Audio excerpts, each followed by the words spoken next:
제가 한 나라를 집중을 하고 있습니다. 그것이 바로 미국 제46대 대통령 선거인데요.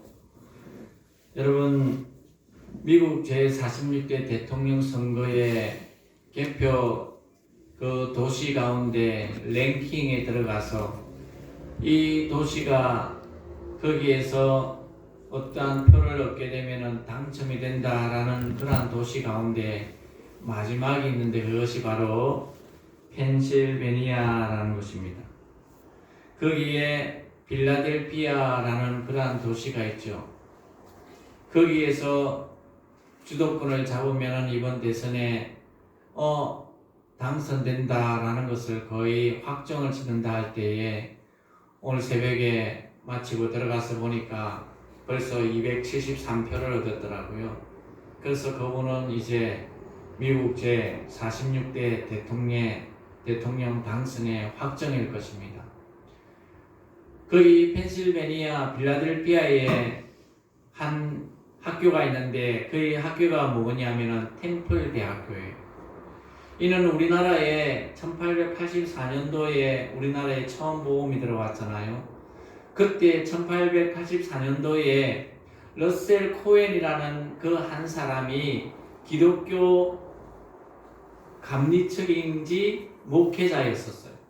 그리고 법률가였죠. 그분이 그 칼레지를 설립을 하고 1907년 우리나라에 무슨 운동이 일어났습니까?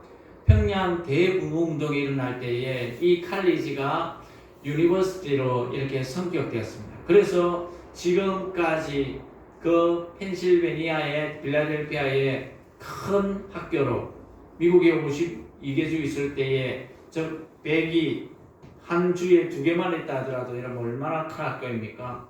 거기에 들어갈 만큼 멋지게 쓰임받는 학교가 있다라는 거죠. 그때 러셀 코넬 박사가 그 설립자가 미국에 그 당시에 백만장자가 약 4,000명이 넘었대요.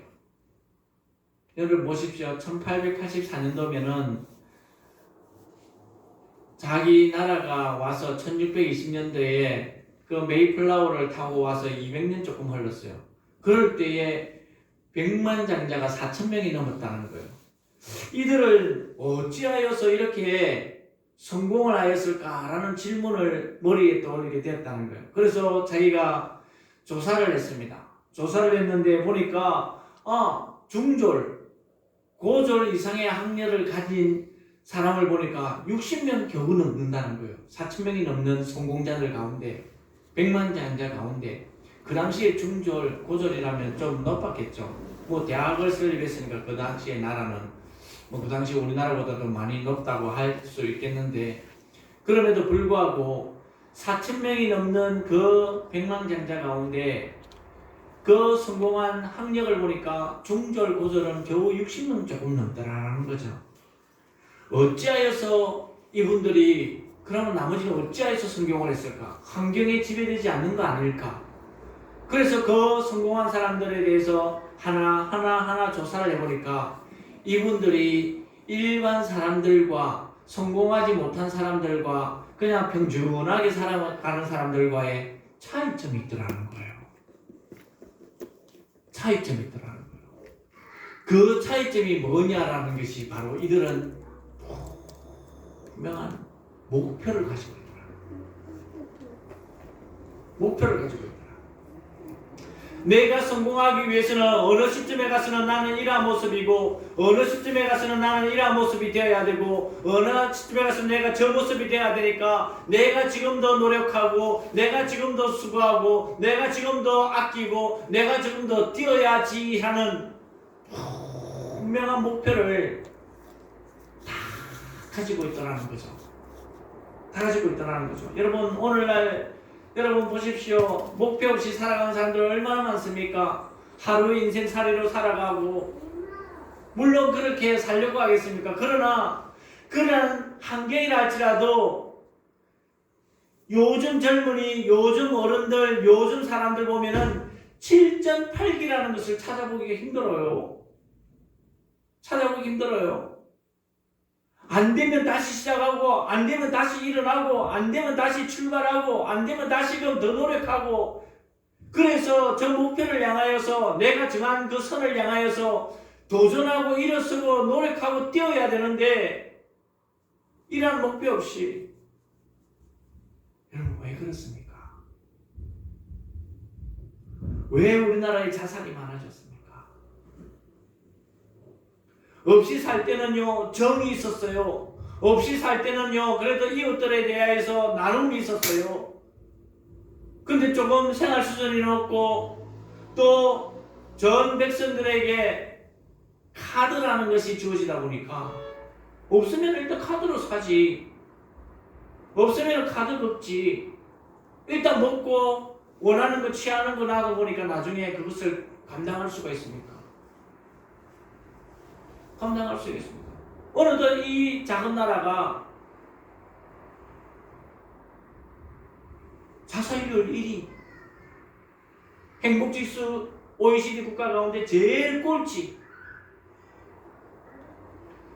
내가 이래서는 안 되지, 내 생활이 이런 모습이면 안 되지, 내가 다시금 어떠한 목표를 가지고 뛰어야지 라는 이러한 꿈과 비전을 향해서 달려가는 모습은 아니고 순간 엔조이하는 방송 프로그램 보십시오. 여러분 전부 다 노는 거, 여행 다니는 거, 스포츠, 오락, 노래 부르는 거, 젊은이들한테 도전 주는 거, 그런 게 없어요. 그런 게 없어요. 어른들한테 다음 세대를 향한 어떤 일깨우는 그러한 방송들이 없어요.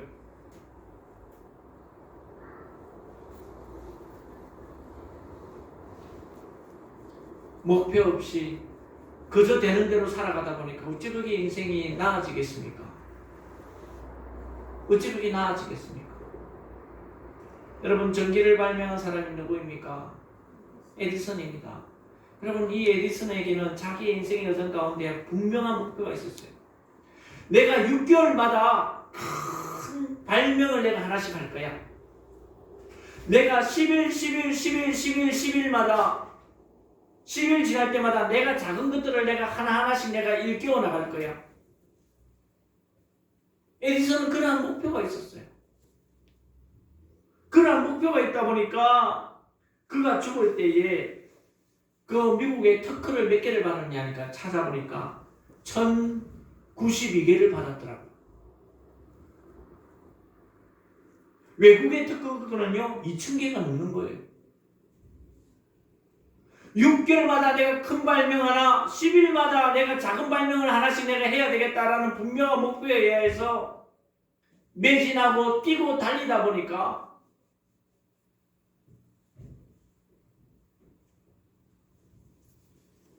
지금 우리에게 얼마나 유용한 것을 우리에게 남기고 갔습니까? 여러분에게 묻겠습니다. 여러분 하나님의 자녀가 맞습니까? 네. 예수님을 믿는 신앙인입니까? 네. 신앙인으로서의 목표가 있습니까? 그 목표는 어디에서 주어진 것입니까? 여러분 우리가 일반적으로 가지는 목표는 크게 두 가지입니다. 한 가지는 신앙인이기 때문에 하나님에게서 찾아야겠다라는 것이 하나이고, 또 한 가지는 신앙인이지만 하나님이 내게 주신 은혜로 목표를 사는 삶을 사는 그런 필요가 있다라는 거죠. 다시 말하면은 교사로 말할 때 우리 교회에 작지만 교사가 둘이나 있는데, 교사로 말할 것 같으면 두 종류 가운데 하나라고 합니다. 한 가지는 나에게 주는 대가가 무엇인가 하여서 저 아이들에게 가르치는 교사가 있는 반면에, 내가 교사 되었기 때문에 그 자체의 보람이 있고 그 자체의 노력이 있고 그 자체의 기쁨을 찾아서 아이들을 가르치는 교사가 있더라라는 것입니다. 즉 교사 그 자체에서 의미를 찾는다. 대가를 보지 않고. 여러분 정치도 마찬가지입니다. 여러분 우리나라 정치를 보십시오. 얼마나 왔다 갔다를 많이 합니까? 저 당에 가면은 나에게 이러한 대가가 주어지겠구나, 이러한 자리가 주어지겠구나, 이러한 모습이 되겠구나, 내가 이렇게 성성장구해서 당 대표까지 갈 수가 있겠구나 라는 그러한 자신의 어떠한 야망을 위해서 당을 찾아가는 그러한 사람이 있는 반면에, 아니야, 내가 국회의원인데 이 나라를 위해서 내가 정말 멋진 그러한 정치를 해야지, 내가 나라를 다스리는 위치에 있고 입법하는 위치에 있지만 정말 국민들을 생각하고 봉사하고 저들의 아픔을 이 나라에서 다시금 그 당대에서 머물고 물려주지 않는 그런 나라로 만들어 가야지 라는 이러한 사명감을 가지고 정치하는 사람들이 있더라라는 거예요.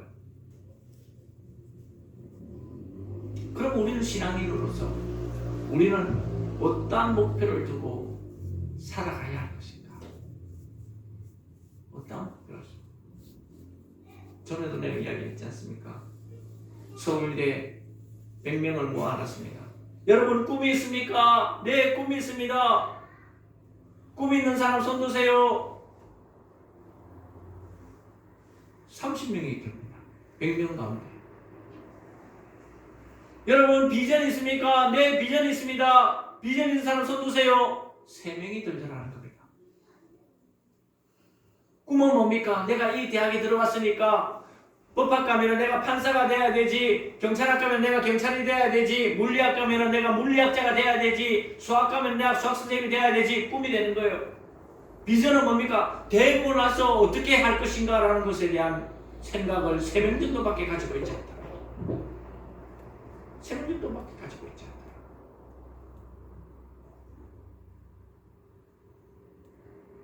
우리가 신앙의 입장에서 성도들도 마찬가지다. 내가 이 교회 가면은 여러분 가게 소상공인들 조그만 가게 하는 사람들 왜 큰 교회를 갑니까? 내가 저 교회 가면은 그 많은 성도들이 나에게 고객이 될 거야. 내가 저 큰 교회 가면은 내가 정말 그 교회로 인하여서 나에게 주어지는 유익이 많을 거야 라는 그런 부류가 있고, 아니야, 하나님은 큰 교회 작은 교회를 보지 않아. 하나님은 수많은 이스라엘 백성들 예레미야 시대 때에 그렇게 많은 유대인들이 있음에도 불구하고 하나님 마음을 흡족해 하는 한 사람이 없다고 하셨어. 그래, 맞아. 정말 말세지만이 주님이 기뻐하는 교회를 찾아야지. 그곳에 가서 내가 주님의 몸된 교회의 지체로서 그 교회를 세워가야지. 그로 인하여서 더불어서 하나님의 나라와 이 땅에 이루어가야지 라는 그런 사명감을 가진 성도가 또한 부르더라는 겁니다.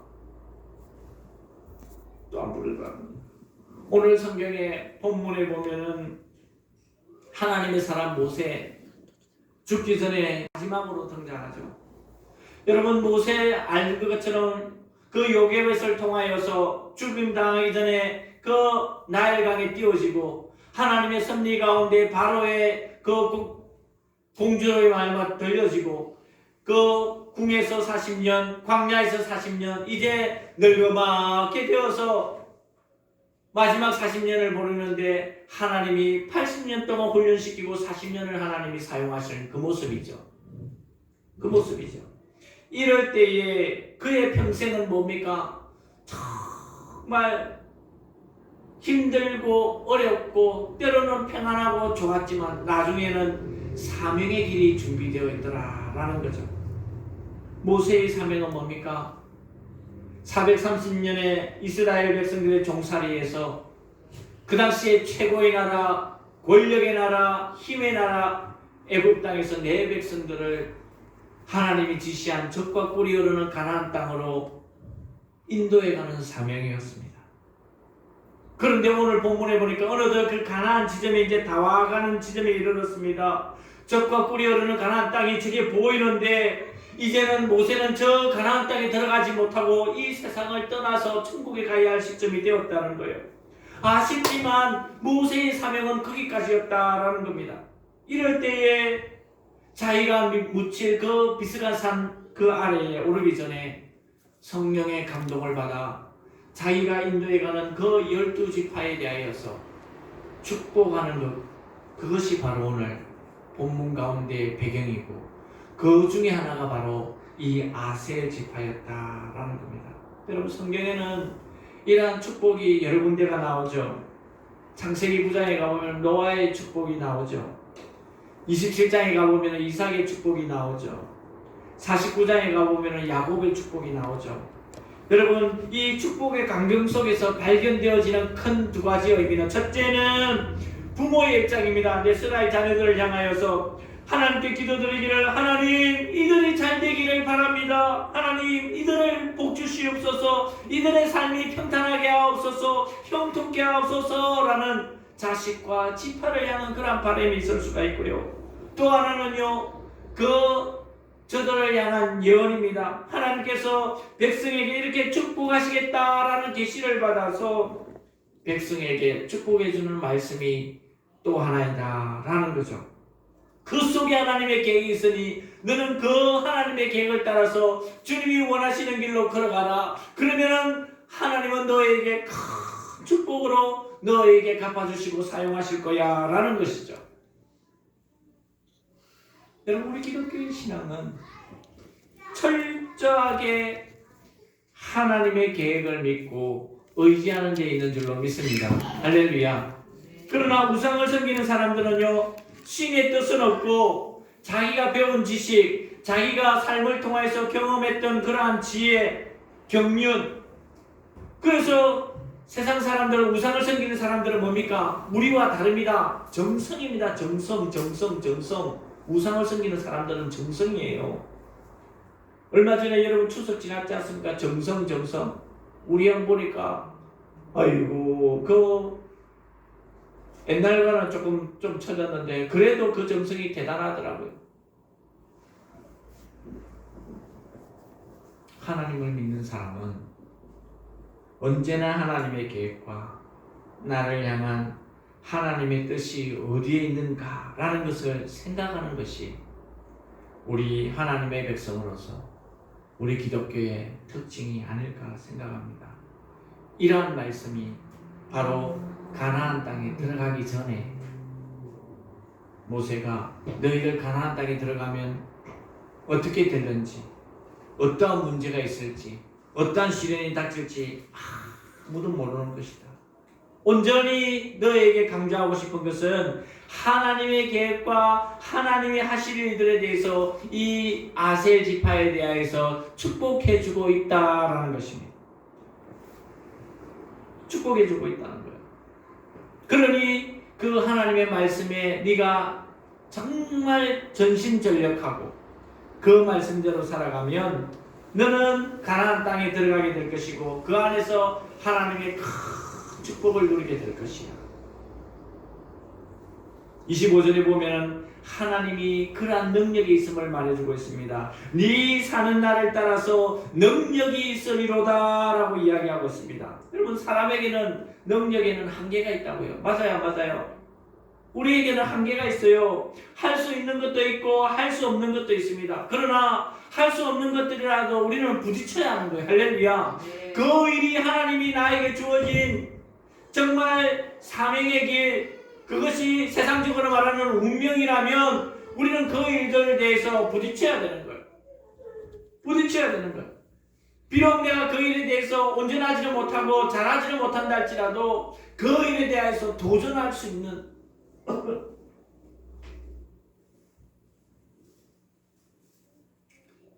그런 모습이 되어야 된다.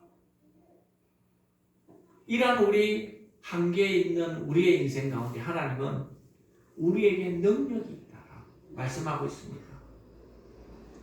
여러분 보십시오. 이스라엘 백성들에게 하나님이 어떤 능력을 보냈습니까? 낮에 덥대요 구름 기둥을 만들어준대. 밤에 춥대요 불기둥을 만들어준대. 배가 고프대요 하나님이 만나를 먹여준대. 고기가 먹고 싶대요 메추라기를 갖다 준대. 광야니까 물이 먹고 싶어요 반석에서 물이 나오게 한대. 이 모든 것이 우리 인간의 능력이 아니라, 이 모든 것이 이스라엘 백성들 모세의 힘이 아니라 우리 하나님의 능력이라는 것입니다. 이런 하나님의 능력이 이스라엘 백성들과 함께하고 그 하나님을 믿고 순종할 때에 적과 꿀이 흐르는 가나안 땅에 들어가게 됩니다. 할렐루야. 그렇다면 우리는 어떠한 모습인가? 우리는 어떠한 모습인가? 24절에 아셀에 대하여 이랍니다. 아셀은 아들들 중에 더 복을 받으며 라고 이야기하고 있습니다. 여러분 뭡니까? 자식이 주어진다는 것은 사랑할 대상을 얻는 기쁨입니다. 우리 이삭이 있으니까 얼마나 좋은지요. 오늘 아침에 가서 쉬고 싶었는데 저기 뭡니까? 우리 문미 사모님을 통하여서 이거 뭡니까? 이거 가지고 그 이름은 뭐라지? 싱크대 장난감을 이걸 하나 얻어와서 근데 그 문이 부서졌어. 문이 부서졌는데 그걸 고치려고 1시간 내내 그 드라이버 돌리고 비석 꽂고 하다가 그게 안 되는 거예요. 못하고 왔네. 그걸 고쳐주려고. 누구를 위해서? 이삭이를 위해서. 쉬고 싶지만은 1시간 내내 비석 쪼고 맞추고 이렇게 장석 달아보고 했는데 안 되네.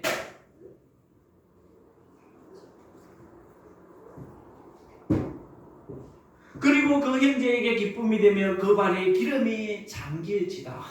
얼마나 큰 축복입니까? 내가 우리 형제들, 우리 자매들에게 기쁨이 될 수 있다는 거예요. 아셀 지파가 이런 축복을 받았어요. 그리고 그 발에 기름이 잠긴다는 거 보니까 먹고 살 수 있는 그러한 모습에 있을 수 있다는 거. 네 문빗장은 철과 놀 것이 될 것이며 네 사는 날을 따라서 능력이 있으로다. 할렐루야. 여러분 우리가 오늘 이런 축복을 받기를 원합니다. 뭡니까? 탁탁하고 안전하게 사는 삶. 아멘이죠. 사는 날 동안 우리가 하루 아니고 1년 아니고 사는 끝날까지 하나님이 우리의 능력이 되어주신다는 거예요. 여러분의 능력이 되어주신다는 거예요. 우리 근행교의 능력이 되어주신다는 거예요. 할렐루야.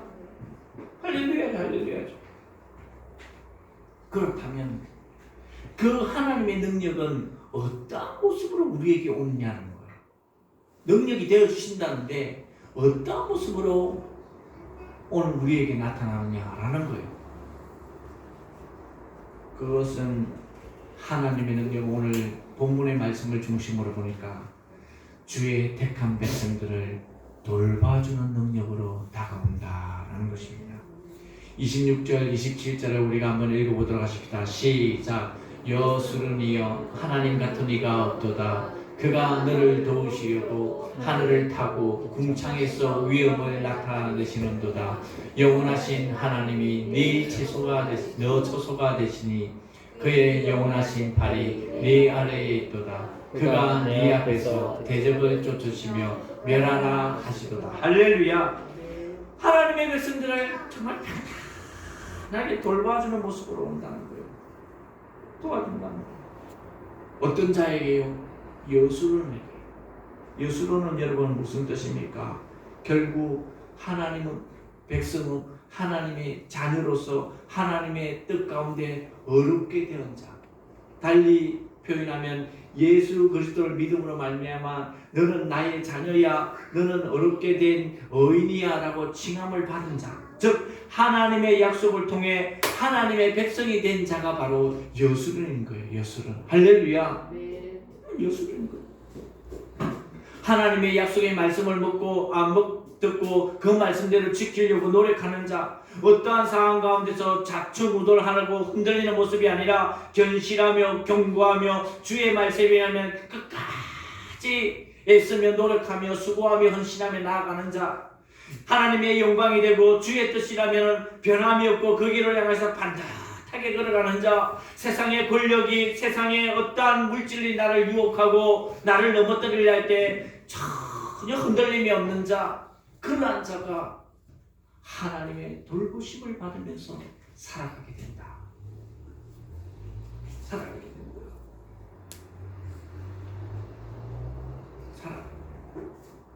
다른 사람들에게 힘들 때 도와주면 나에게 손해가 있네 라고 하면서도 도와줄 수 있는 자.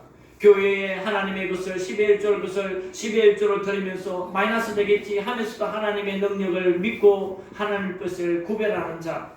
내 생명, 건강, 재능, 은사를 가지고 주님 사용하실 때 내 생명 건강과 재능 건사를 하나님께 드릴 수 있는 자, 그러한 자에게 하나님은 돌보심으로 우리에게 함께 하신다는 거예요. 우리가 사는 날 동안 하나님이 우리에게 돌보심으로 능력이 되어주신다는 거예요. 나로 하여금 인생의 길 여정 가운데서 우리가 승리의 삶을 살도록 하나님께서 역사하신다는 거예요. 할렐루야. 이러한 하나님의 약속 우리에게 주어져 있고, 아셀 지파를 통해서 오늘 우리 이 시간에 우리에게도 하나님께서 허락하시는 줄로 믿습니다. 그러면 우리는 어떠한 목표, 신앙의 목표를 가지고 걸어가고 있느냐라는 겁니다. 서두에 이야기한 것처럼 인생의 목표 없이 나 10대는 어떠한 모습, 20대는 어떠한 모습, 30대는 어떠한 모습, 40대는 어떠한 모습, 50대는 어떠한 모습, 60대는 어떠한 모습으로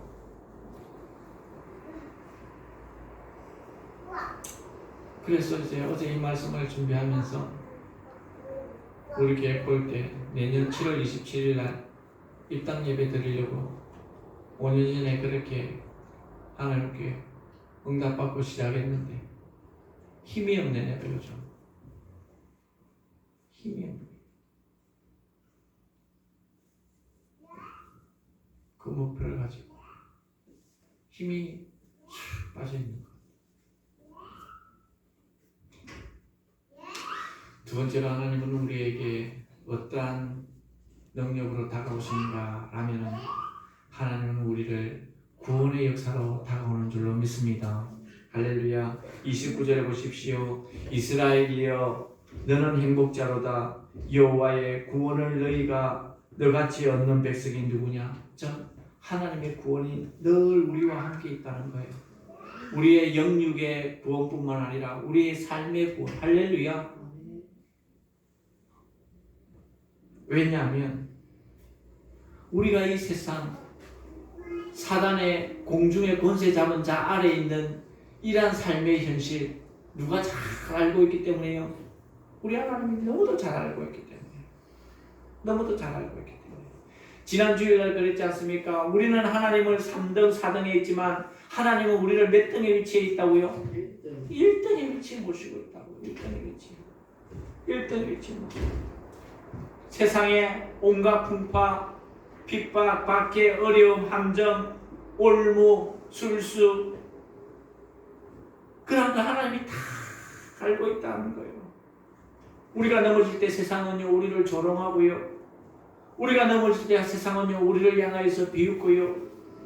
우리가 넘어질 때 세상은 우리에게 손짓을하지만 넘어지면 더 밟고 짓누려고 하지만 우리 하나님은 절대로 우리를 고와 같이 우리를 힘든 상황 가운데 내버려 두지 않으신다는 거예요.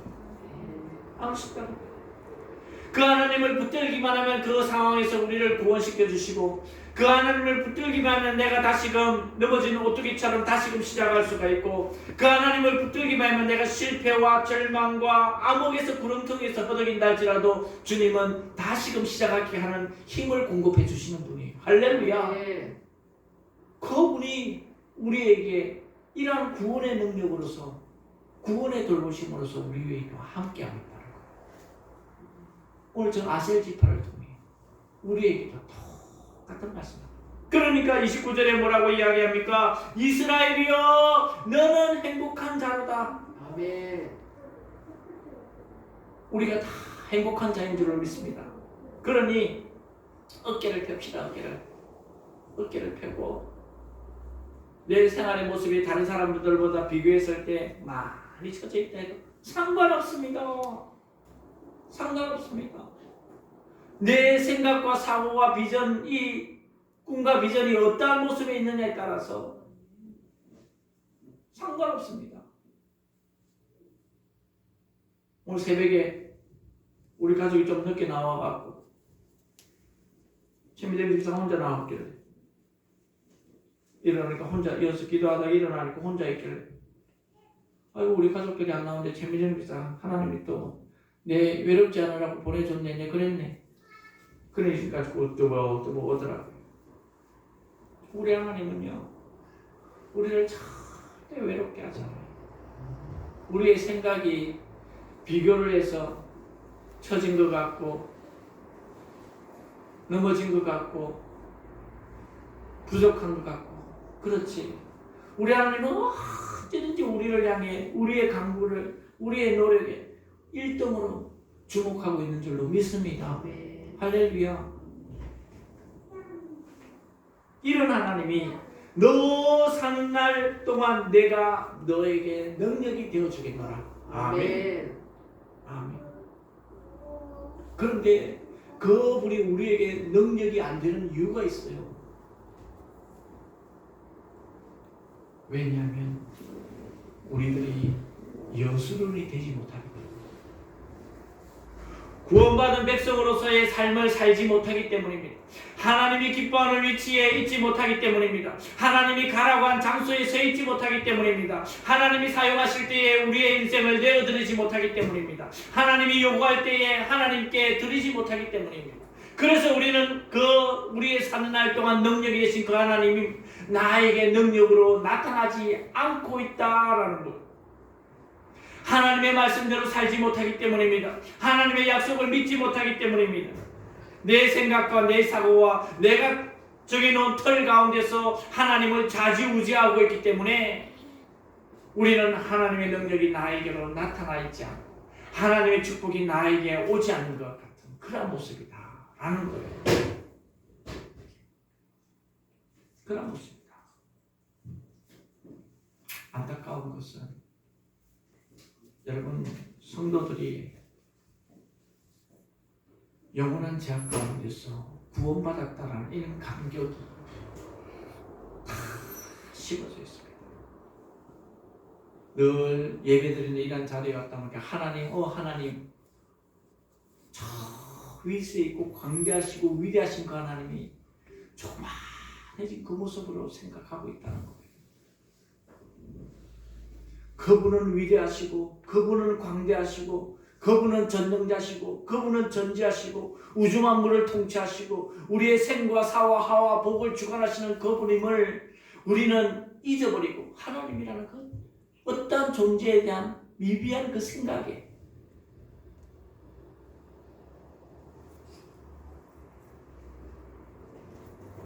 내가 의인의 징함을 받았지만 의인의 위치에서 살려고 노력하고 있지 못하기 때문에 나를 향한 하나님의 돌보심과 구원의 역사, 하나님의 축복이 나에게 와닿지 않다라는 것입니다. 그러면 문제는 누구에게 있는 것입니까? 문제는 누구에게 있습니까? 우리에게, 나에게. 오늘 주제를 이렇게 잡았습니다. 하나님의 자녀, 어떤 목표로 살 것인가? 하나님의 자녀, 어떠한 목적과 목표를 가지고 살아갈 것인가? 큰 교회에 가서 두 부류 가운데 저기 가면 모든 사람이 내 고객 될 것이야 라는 그 모습으로 살아갈 것인가? 아니면 주님이 기뻐하는 교회, 주님이 사용하는 교회에서 내 정성을 다하여서 주님의 몸된 교회 지체로서 쓰임받을 것인가?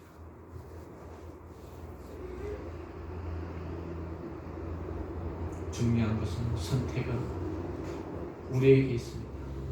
선악과 좋아했을 때 먹지 말라. 그 결과의 선택은 아담과 하와에게 있었습니다.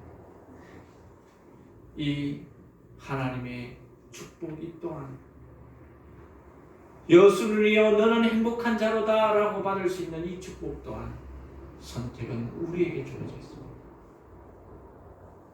어찌하든지 하나님을 선택하고 어찌하든지 교회를 선택하고 어찌하든지 주님이 필요할 때에 주여 내가 여기 있나이다 나를 사용하소서라고 고백하며 우리의 말과 행실을 주님 앞에 내어드릴 수 있을 때 여수른이 우리 모두가 될 수 있다라는 것입니다. 우리는 행복자에 설 수가 있는 것입니다. 아무쪼록 우리의 믿음, 신앙의 삶이 이러한 모습이 되어지기를 주님의 이름으로 축원합니다. 기도하겠습니다. 하나님 아버지